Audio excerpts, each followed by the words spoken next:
Sa bansang Bangladesh, ang bus hindi lang pampasada, pangkarera pa. May bus na nag-uunahan sa pasahero. May driver na lumilipad ng paa sa silinyador. May preno na optional. At signal light na pang-display lang. Hindi uso dito ang bigayan. Uso dito singita na may konting balyahan.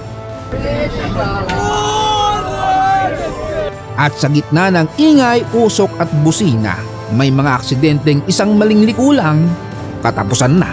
Pero kahit delikado, kahit pang araw-araw na ang ganitong eksena, tuloy pa rin ang laban sa kalsada. Sino ba ang tunay na kamote? Ang sistema o ang driver na kumakayod para mabuhay? Bossing, hawakan mo ang upuan mo dahil ito ang mundo ng Bangladesh bus drivers na walang takot, walang atrasan at walang preno-preno. Pa-subscribe naman dyan.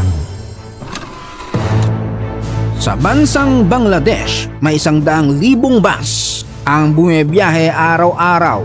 Parang buong EDSA ng 10 beses na pinagsama-sama. Walang coding-coding, walang enforcer na biglang susulpot na parang multo. Walang seminar, walang lecture. Dito, diskarte lang, lakasan ng loob, tibayan ng sikmura. Araw-araw, milyong-milyong tao ang umaasa sa mga bus na to. Papasok sa trabaho, didiretso sa jowa, tatakas sa biyenan o luluwas para makipagsapalaran sa buhay. Pero alam mo ba kung sino ang tunay na bida dito? Hindi ang bus, hindi ang konduktor na paos na sa kasisigaw, kundi ang tsuper. Yung tsuper na kahit 16 na oras gising, pero mukha pa rin bagong tsupet. Ito ang kwento ng isang petmalong bus driver sa Bangladesh. Kilalanin natin si Raju, 40 taong gulang, bus driver at halos kalahati ng buhay niya nasa kalsada. Linggo-linggo, 5 araw siyang bumibiyahe, 500 kilometro kada araw. Hindi biro yan, parang Manila-Baguio, Baguio to Manila. Sa bawat biyahe, iba't ibang mukha, iba't ibang kwento, iba't ibang problema, at syempre, iba't ibang amoy. Pero sa likod ng lahat ng yan, iisa lang ang pangarap ni Raju, makauwi ng buhay at may dalang kita. At ngayon, imamartes natin ng buhay niya. Eto na nga, umaga pa lang, laban na. Maagang gumigising si Raju, hindi dahil masipag siya, kundi dahil wala siyang choice. Sa labas na siya nagtututbrush, hindi dahil uso sa kanila. Baka lang naman sakaling may dumaan na may dalang bagong chismis. Pag wala, balik sa lababo. Konting mumog, simpleng hilamos, ayos na. Walang ligo-ligo, normal lang yan sa malamig na lugar. Next, pasok ulit sa bahay. Bihis mang trabaho, ganun lang. Parang walang nangyari sa buhay niya. Sa araw ng trabaho, madalas eskapusal-musal. Hindi dahil nagda-diet, wala lang talagang oras. Pumastrip niya yung tindang ulam ni Aling Bebang na pabembang. Lakad artista papunta sa main road, sasakay ng rickshaw. Ito yung padjak version nila na pinaangas. Kasama ang kanyang alalay na madaling araw pa yata nakabang. Pareho silang contract worker. Ibig sabihin, walang fixed salary, walang security, walang 13-month pay. Pag may biyahe, may kita. Pag wala, edi dasal-dasal muna. Pagdating sa terminal, andun na ang bus. Nakapark sa gilid ng kalsada. Parang kabayo sa digmaan na naghihintay ng bakbakan. Walang maintenance crew, walang cleaning staff. Kaya pagbaba pa lang nila, linis agad. Kung sila walang ligo, itong bus, abay may mandatory shower. Mabilis ang punas, paik-ek na walis, tanggal konti ang amoy ng pasahero, pwede na. Handa na ulit ang kabayo. Simula na naman ang isang mahaba at delikadong araw. Pero bago sumabak sa bakbakan, may ritual si Raju. Hihinto muna sa roadside karinderya. Hindi para bumembang, kundi para lumafang. Ng parata with pritong itlog, simple pero solid. Tapos diretso sa tambayan ng kapwa drivers, kung saan nandun ang sagradong tsaa. Hindi pwedeng wala to. Ito ang pampagising ng dugo at pampatibay ng loob. Konting kwentuhan, konting yabangan, konting reklamo sa buhay, tapos laban na ulit. Pagdating sa ticket counter, dagsa na ang tao. May nagmamadali, may nagtataguyod ng buong pamilya, may kung ano-anong bitbit. Pag puno na ang bus, larga. Paglagpas ng city traffic, highway na.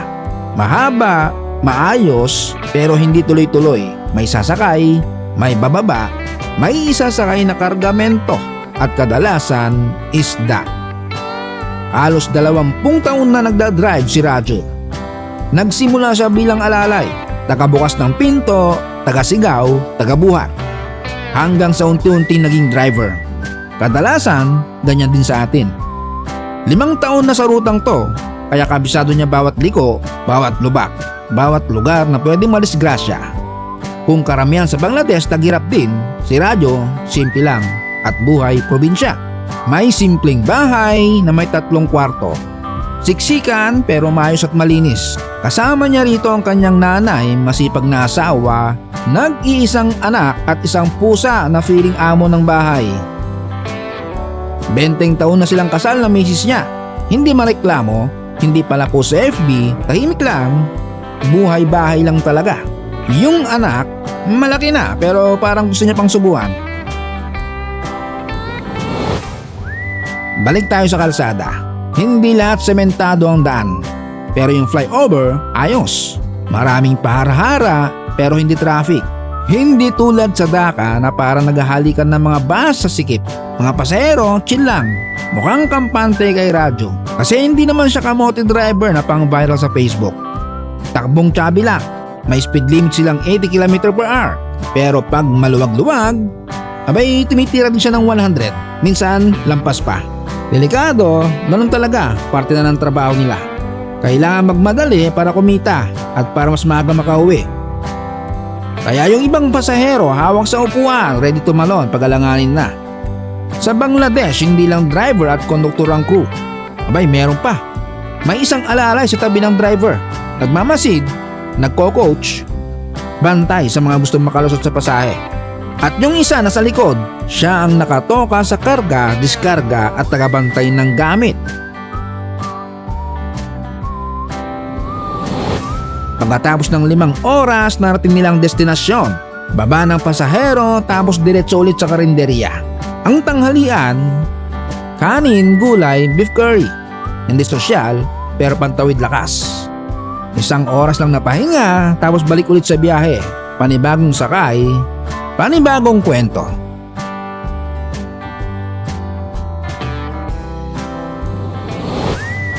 Gabi na nang makabalik sila. Nagpagasolina, naghanap ng mapaparadahan dahil puno na ang terminal. Ang sahod ni Radyo, $12, mga 700 pesos sa isang buong araw. Hindi siya nagreklamo, hindi nagpost ng hugot sa Facebook, hindi nagpabiktim sa mundo. Naglakad lang siya pauwi sa madilim na eskinita, hawak ang 700 pesos na kinita. Ayos na, masaya na. Ngumiti ng konti kasi may naghihintay sa kanya sa bahay. Nanay, asawa, anak, at pusa. Ito ang kwento ni Radyo, isang driver, isang ama, isang haligi ng kalsada. Kung nagustuhan mo ang kwento niya, i-like, i-share at mag-subscribe. Kung gusto mo pa ng kwentong mas delikado kaysa sa seatbelt na hindi gumagana. Hanggang sa susunod na biyahe.